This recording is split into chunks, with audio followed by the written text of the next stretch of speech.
আচ্ছা, east India কোম্পানিকে আমরা কি হিসেবে চিনি?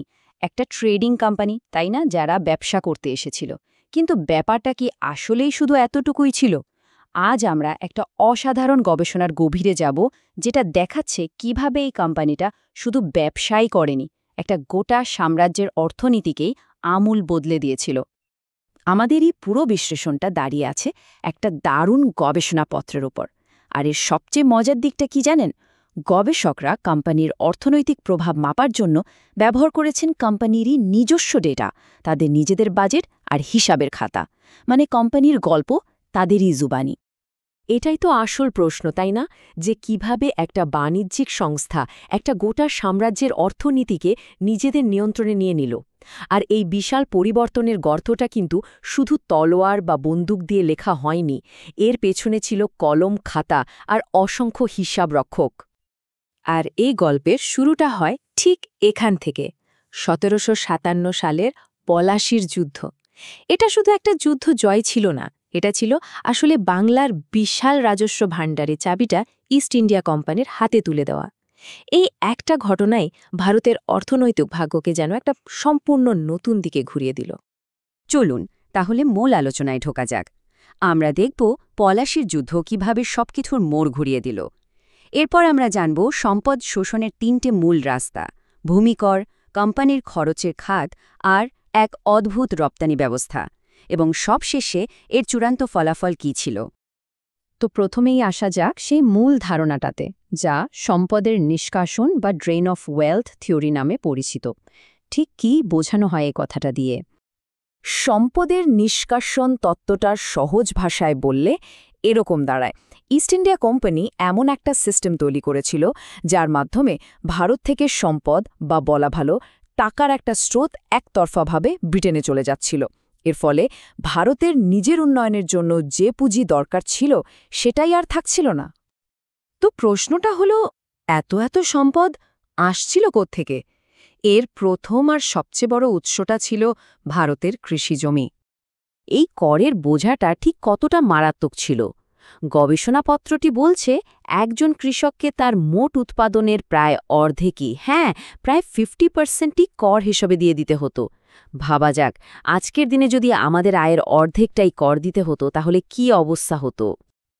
আর এটা কিন্তু কোনো আজকের দিনের বানানো কথা নয়, খোদ কোম্পানিরই একজন বড় কর্মকর্তা, H.T. কোলব্রুক, সেই সময়েই নিজের ডায়েরিতে লিখেছিলেন যে কৃষকদের তাদের উৎপাদনের অর্ধেকেরও বেশি সরকারকে দিয়ে দিতে হচ্ছে। এই টেবিলটা দেখুন, কি দারুণভাবে ব্যাপারটা পরিষ্কার হয়ে যাচ্ছে। ১৭৮৭ সালের দিকে কোম্পানির মোট আয়ের ৭৮% আসত এই ভূমি রাজস্ব থেকে। কিন্তু সময়ের সাথে সাথে ১৮৫৭ সাল নাগাদ সেটা কমে ৪৮% দাঁড়ায়। কেন? কারণ আফিমের মতো নতুন আয়ের উৎস চলে এসেছিল, যা ৪% থেকে বেড়ে ২২% হয়ে গিয়েছিল। কিন্তু তারপরেও বুঝতেই পারছেন, ভূমিকরই ছিল তাদের আয়ের মূল ভিত্তি। মানে ইস্ট ইন্ডিয়া কোম্পানি ভারতে এমন একটা কর আদায়ের মেশিন বানিয়েছিল, যা কিনা তখনকার ব্রিটেনের চেয়ে কোনো অংশে কম ছিল না। কিন্তু আসল প্রশ্নটা হলো, ভারতীয়দের থেকে আদায় করা এই বিপুল পরিমাণ অর্থ শেষ পর্যন্ত যাচ্ছিল কোথায়? আয় তো দেখলাম, এবার চলুন খরচের খাতাটা একটু উল্টানো যাক। টাকাটা কোথায় খরচ হচ্ছিল, আর এই খরচের হিসাবটাই কোম্পানির আসল উদ্দেশ্যটাকে একেবারেই দিনের আলোর মতো পরিষ্কার করে দেবে। এই চার্টটা দেখুন, আর কিছু কি বলার দরকার আছে? মোট আয়ের প্রায় ৭০%, ৭০%ই যেত মিলিটারি খরচে। আর এই বিশাল সেনাবাহিনী কিন্তু ভারতের সুরক্ষার জন্য ছিল না, বরং ব্রিটিশ সাম্রাজ্যকে আরও বড় করা আর তাকে রক্ষা করার কাজেই ব্যবহার হতো। একদিকে যেমন মিলিটারির জন্য এত খরচ, আর অন্যদিকে যে সেচ ব্যবস্থা, কৃষির প্রাণ, সেই সেচ, রাস্তাঘাট তৈরির মতো জরুরি খাতে খরচ কত? নামমাত্র, মাত্র ৩%। সোজা কথায় বাজেটের ৯০%-এরও বেশি টাকা এমন জায়গায় খরচ হতো, যা সাধারণ ভারতীয়দের কোনো কাজেই আসত না। শুধু আমরাই না, সেই সময়ে কার্ল মার্কসও কিন্তু ঠিক এই কথাটাই বলেছিলেন। তার মতে, সেচের মতো জনকল্যাণমূলক কাজকে অবহেলা করার ফলেই ভারতীয় কৃষির অবনতি হয়, আর দুর্ভিক্ষের মতো ঘটনাগুলো আরও ভয়াবহ হয়ে ওঠে। আচ্ছা, এবার আমরা আসছি তৃতীয় আর সবচেয়ে ইন্টারেস্টিং চ্যানেলটায়। এটা বুঝতে একটু মনোযোগ লাগবে, কিন্তু এটাই সম্ভবত সম্পদ নিষ্কাশনের সবচেয়ে চতুর পদ্ধতি ছিল, যেখানে শোষণটা হতো সরাসরি নয়, বরং বাণিজ্যের মারপ্যাচের মাধ্যমে। সহজভাবে বললে ব্যবস্থাটা ছিল এমন: ভারত থেকে জিনিসপত্র জাহাজে করে ব্রিটেনে যেত, কিন্তু তার জন্য ব্রিটেন কোনো টাকা দিত না।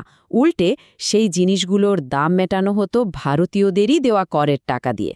মানে ব্যাপারটা অনেকটা এরকম যে ভারত নিজের জিনিস নিজেকেই বিক্রি করছে আর দামটাও নিজেই দিচ্ছে। তো এই চালাকিটা কিভাবে কাজ করত?